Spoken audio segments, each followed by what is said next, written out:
근데 저 이 얘기는 꼭 하고 싶어. 근데 이 얘기하면 욕 바가지로 먹을 거네.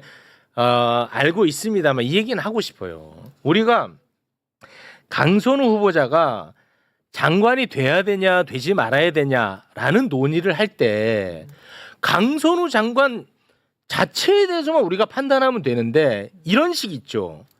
강선우를 비판하는 사람은 이러한 사람이야. 그러니까 강선우는 좋은 사람이야.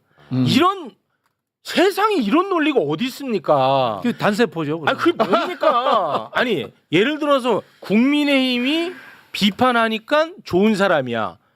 그런 식으로 가면 안 되죠. 강선우 자체에 대해서 평가하고 분석하고 들여다봐야지. 그렇죠. 왜 그런 식으로 가? 나는 그거는 정말 너무 고통스러워요. 이진숙 교육부 장관 후보자, 강선우 여가부 장관 후보자. 네. 굉장히 시끄러웠었는데 결국은 결론이 났죠. 이진숙 후보자는 지명 철회가 됐고요. 네. 그리고 강선우 후보자는 임명 수순으로 가는 것 같습니다. 네. 수준으로 가는 것 같다. 네, 제가 얘기했잖아요. 이진숙 후보자는 민주당 사람이 아니니까 자진 사퇴 절대 없다. 맞아. 근데 그때 누가 여기서 자진 사퇴 어쩌고 얘기해? 절대 안 하죠. 저는 이야기한 적 없습니다. 네. 누가 얘기했었어 그때 네, 저 자진 아닙니다. 사퇴. 네, 그래서 이 사람은 민주당 사람 아니니까 자진 사퇴 절대 안 한다. 그래 결국은 지명 철회로 이제 갔습니다. 어떻게 보셨습니까? 이 인사 파동이라고 저는 뭐 표현하고 싶은데요. 세 측면에서의 실수가 존재했습니다. 첫 번째는 개인입니다. 이진숙 후보자와 강선우 후보자 개인이 실수를 했는데요. 본인이 특히 이제 이진숙 후보자 같은 경우에 자녀의 그 부모가 동행하지 않는 조기 유학 같은 경우에는 법적으로 문제가 된다고 하더라고요. 이런 부분들을 판단을 했다라면은 애초에 장관 제의가 들어왔을 때 거절을 했어야 됩니다. 그런 부분들을 왜 거절하지 않았는가? 뭐 강선우 후보자도 본인이 보좌관을 자주 교체했잖아요. 그건 사실입니다. 갑질 논란은 아직도 뭐 불분명하다라고 본인은 주장하고 있습니다만은 그런 문제가 있었더라면 본인이 애초에 저는 이 장관 제의가 왔을 때 거절을 했더라면 어땠을까? 즉 욕심이 본인에 대한 자기 검증보다 앞섰던 거죠. 그게 문제가 있고요. 두 번째는 저는 당의 문제라고 생각합니다.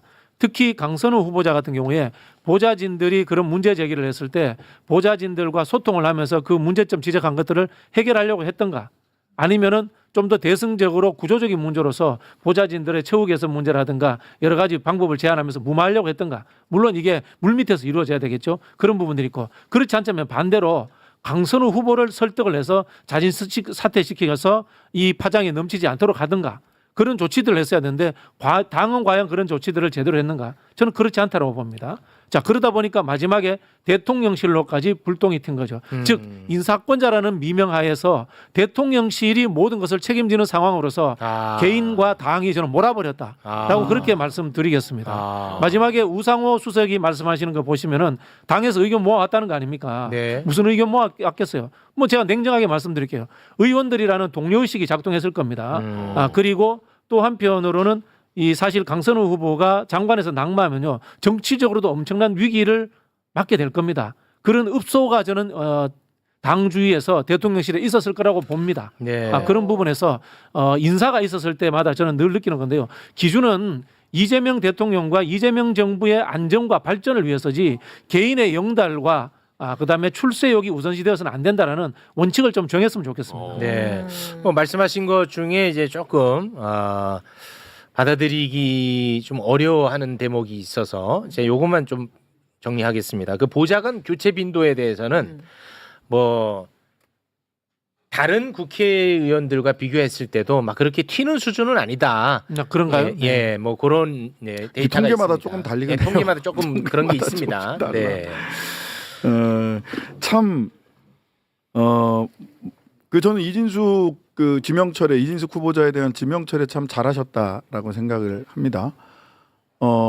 그리고 개혁의 동력을 계속해서 유지해야 된다라고 생각을 하신다면 저는 개인적으로 다른 것보다도 실은 갑질 이건 굉장히 주관적인 영역이 있어서 네. 사실관계가 전후좌우가 다 드러나기 전까지 저는 판단을 유보하고 있습니다. 네, 내심의 예민하고 판단은 민감하죠. 있지만 네. 그럼에도 불구하고 이걸 공개적으로 말씀드릴 부분은 아니고요. 저는 딱 하나 걸렸던 건 뭐냐면 이진숙 후보도 그렇고 강선우 후보도 그렇고 청문회는 국민 면접의 장입니다. 그 국민 면접의 장에서 그 쓰레기 봉투 관련해서 먹던 거를 내가 회관으로 싸가지고 가다가 거기다 그냥 두고 내려서 문제다. 그 두고 내렸을 뿐이다라고 얘기를 하셨는데 네. 바로 그 사실 텔레그램 문자가 다 공개가 네, 됐잖아요. SBS를 통해서 공개됐죠. 네. 그렇게 하면 안 되거든요. 국민 면접관 앞에서 거짓으로 해명하면 안 돼요. 네. 그냥 잘못했습니다. 앞으로 더 잘하겠습니다.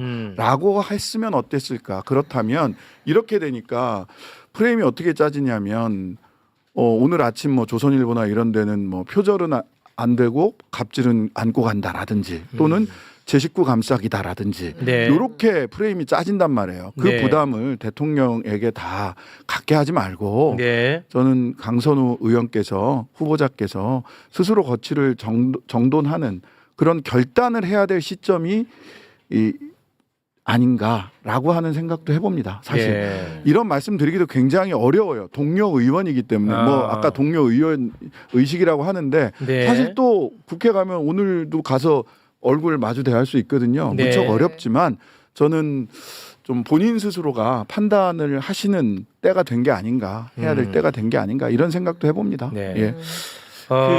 우리 네. 대통령제라는 게요. 대통령만 유일하게 선출된 권력이고 장관은 대통령 권력의 일부를 위임받아서 집행하는 것일 뿐이거든요. 그러니까 결국은 어쩔 수 없이 대통령과 이 정부를 위해서 존재하는 게 참모들이에요. 네. 그래서 예를 들자면 미국 같은 순수 대통령제 국가에서는 제대로 뭐 미니스트라고 하지도 않아요. 그냥 그 장관도 세크리터리예요. 맞아요. 알고 보면은. 그래 스스로 이재명 대통령이 늘 그런 이야기 하잖아요. 우린 국민을 위해 쓰이는 소모품이고 도구일 뿐이다. 그런 생각을 가지고 대통령을 모셔야 돼요. 네, 알겠습니다. 근데 뭐 아무튼 강선우 후보자는 장관 임명 되는 것 같습니다. 그래서 어찌됐든 간에 강선우 후보자는 옳고 그름을 일단 떠나서 이재명 정부에 솔직히 부담을 준 거는 사실 아니겠습니까? 그래서 만약에 임명이 된다면 증명을 해 보여야 된다. 저는 그런 생각을 좀 해봅니다. 특히 네. 만약 임명이 돼서 증명을 하셔야 된다면 이 부분이에요. 제가 빅데이터 분석이나 이런 거를 쭉 봤어요. 유튜브나 커뮤니티 빅데이터 분석에서 2030 여성들의 부정어가 굉장히 높습니다. 근데 여성가족부 장관 후보자시잖아요.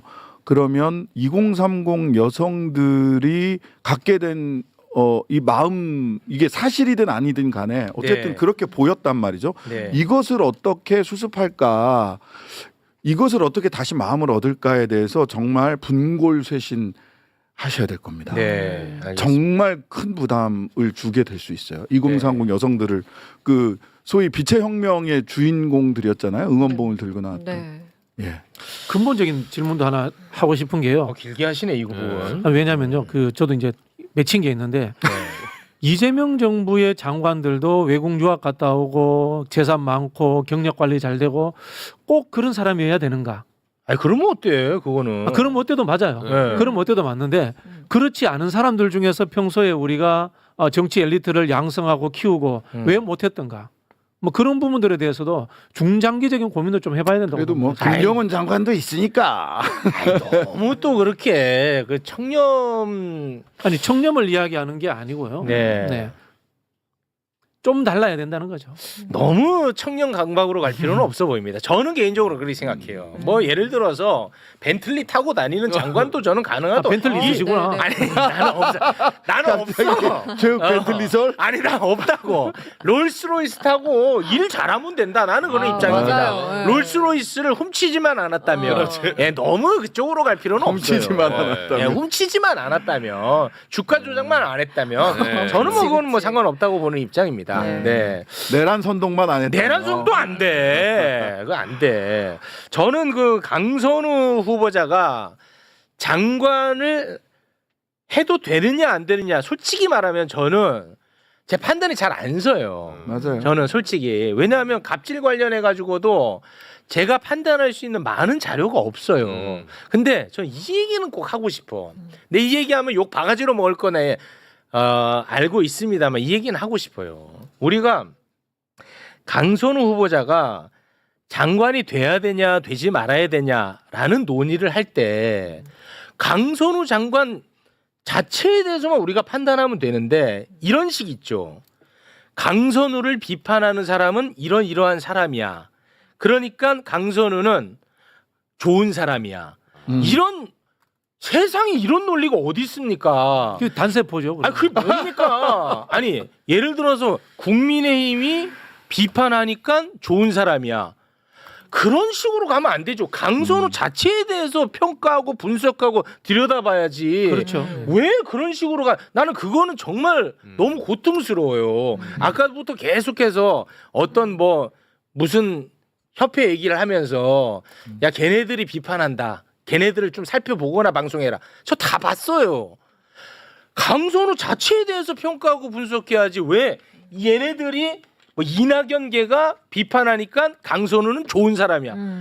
이거는 아니라는 거죠. 난 너무 거기서는 좀 슬프더라고. 그럼 제가 대표적인 친명 아닙니까? 네. 저도 비판적으로 이야기했습니다. 그럼 뭐 어떻게 이야기하실래요 또? 왜 나한테 그래? 네. 알겠습니다. 야. 네. 체육에 대한 욕이 좀 많이 올라오네요. 알고 있었죠. 아니, 저는 뭐 알고 있었습니다. 네. 그러니까 욕먹을 이제 거 저는 알았습니다. 특히 네. 이제 이진숙 장관 같은 경우에 네. 우리가 모르는 사람을 데리고 오는 거잖아요. 네. 모르는 사람을 데리고 오는 일이 가능하면 없었으면 좋겠다는 거예요. 네. 평소에 알던 사람들 중에서 훈련된 사람들, 그 중에서 나은 사람들, 예를 들면 뭐 윤호중 장관이라든가 정성호 장관 이런 사람들에 대해서 전혀 문제점 안 나오잖아요. 그렇습니다. 늘 국민들 속에서 검증된 사람이잖아요. 네, 채용 너나 잘해라고 하는데 아니 저 잘해야죠. 근데 저는 공직자 아니잖아요. 그렇다고 못하겠다는 건 아닙니다. 시켜주면 하시겠네. 아니 그거 한다는 거 아니에요. 예, 저도 시켜주면 벤틀리 타고 출근해서 이렇게 잘하겠다. 그렇지. 방송을 잘하겠다. 방송을 잘하겠다고. 네, 더 착한 마음으로 더 잘하겠다. 네. 그리고 나도 잘못하면 내가 아마 욕 제일 여러분이 제일 먼저 할 거잖아요. 나는 욕하면서 왜 그래? 그리고 나는 강선우가 옳다 그러다라고 얘기한 게 아니고. 네. 어. 오기 잘했다는 그런 댓글도 많아요. 네. 많아? 네, 많아요. 잘안 아니 하시면 뭐 장관 잘할 것 같아요. 근데 뭐 이런 문제점들이 지적받았다는 것을 네. 뼈에 새겨야죠. 네, 그래서 저는 꼭 증명해 보였으면 좋겠다라는 네. 말씀을 드린 거예요. 맞아요. 네. 네.